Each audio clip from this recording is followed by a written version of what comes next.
V soboto popoldne bo tule v parku res živahno. Prihaja namreč festival Rdeči revirji. Gre za festival uprizoritvenih umetnosti, ki že 24 let poteka v mestih Zasavja, letos pa se prvič pridružujemo tudi v Litiji. Glavnina dogajanja bo potekala tukajle v parku na stavbah. Poleg cirkuških in plesnih delavnic pa bo celoten čas dogajanja potekala tudi izmenjevalnica oziroma stojnica otroških rabljenih oblačil. V središču dogajanja pa bodo 4 vrhunske predstave uveljavljenih mednarodnih plesalcev, akrobatov in cirkusantov. Poleg tega pridajo tudi 2 lokalni plesni skupini in pa doživeli bomo tudi otroško klovnovsko predstavo.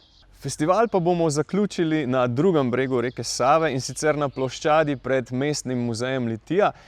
Tam bo pa nastopil Tilen Grašič, ki je en uveljavljen breakdancer, večina javnosti pa ga pozna po njegovem nastopu na šovu Slovenija ima talent. Tako da lepo povabljeni vsi skupaj, da se nam pridružite, preživeli bomo eno super sobotno popoldne na festivalu Rdeči revirji v Litiji.